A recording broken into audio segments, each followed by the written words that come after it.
Hey, what's going on, everyone? Christian Carter, and today we were talking about points, paying points on your mortgage, whether it's worth it or whether it's not. So let's see, paying points on your mortgage. These are also called discount points, all right? So a point or a discount point, pretty much going to mean the same thing. So what is a point?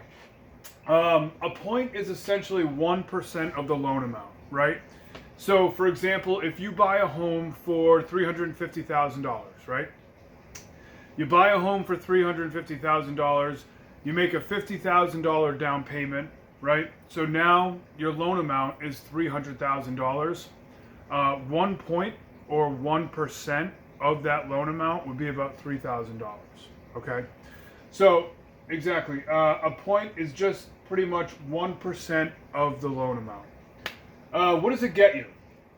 So typically when you pay a point, it will reduce your interest rate, normally from anywhere from an eighth to a quarter. It's a general misconception that 1 point will lower your rate exactly 1/8, right? Oftentimes it'll vary with the different program, difference between a 15-year and a 30-year. So make sure to ask your lender, and I hope your lender's me. Make sure to ask your lender, what does paying a point get you? Does it get you an 1/8% lower rate, or does it get you a quarter, maybe even higher?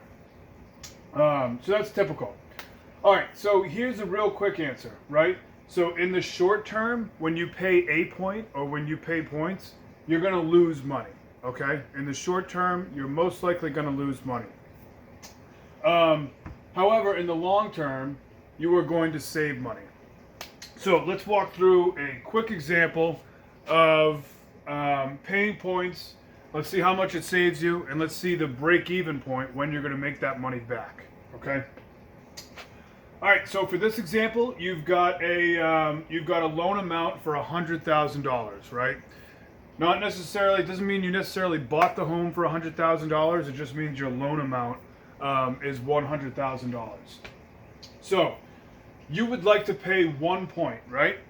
So 1 point is equal to $1,000, right? Because 1% of 100,000 is 1,000.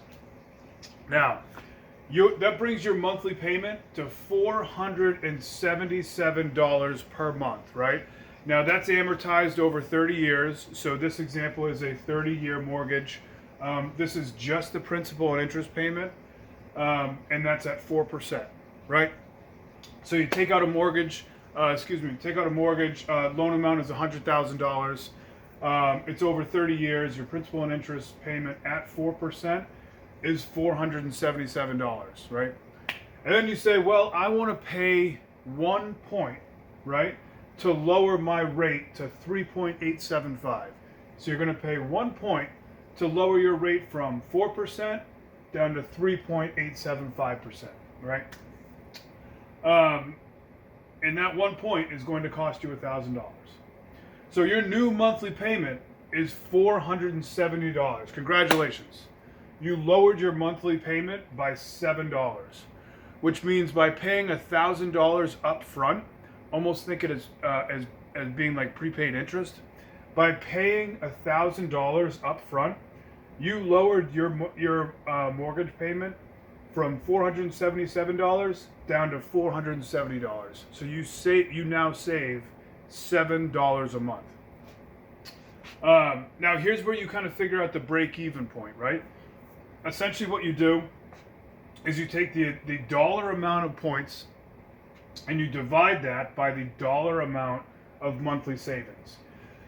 So in this example, the dollar amount of points, it cost us $1,000 to buy down that rate to 3.875, right? So we take $1,000 and we divide it by the amount of monthly savings. We're saving $7 a month. So we take $1,000 divided by 7. That comes out to 142 months. Now that's kind of an extreme example. A lot of times it's not going to take that long. It'll be closer in like the 8-year range, but that's a really extreme example. So in this example, we paid $1,000 in 1 point, saves us $7 a month, and it's going to take us 142 months in order to break even.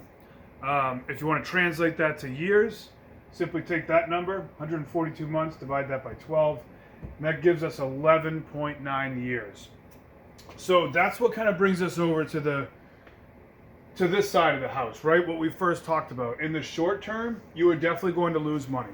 So in the first couple of years of the life of the loan, you're absolutely going to lose money. However, you will save money in the longer the term is, right? And I also want to go back to this point right here. Like we said earlier, so 1 point won't necessarily, it's not a set in stone rule that 1 point, by paying 1 point, will automatically get you an eighth of a rate discount. It might give you a quarter. It might give you a half. Who knows? It's always worth it to ask, what does paying a point get me for a discounted rate? And then here's a little quick tip right here. This is why I generally tell people not to pay points, right? So for 99% of the public out there, it's usually a bad idea to pay discount points in order to lower your interest rate. And right here, so the average mortgage lasts anywhere from 5 to 7 years. Now these are nationwide stats. They're not honed in on New England or Massachusetts specific, but we still like to use these stats. So the average mortgage lasts 5 to 7 years. Why is that? Because the average, typically every 5 years or so, the mortgage is paid off. So whether that's through a refinance or whether that's just the loan being paid off altogether, and then typically every 7 years the home is sold, where the loan will be paid off, the mortgage will be paid off. So that's why if it takes us a long time to see those savings, we really don't want to buy points, because right here we know that the average mortgage lasts anywhere from 5 to 7 years. So really paying points in order to see those long-term savings, they're probably not going to play well with us. So, all right, I hope this was informative. If you have any more ideas for videos, I love ideas. Throw them out there. And yeah, I hope this helps. See ya.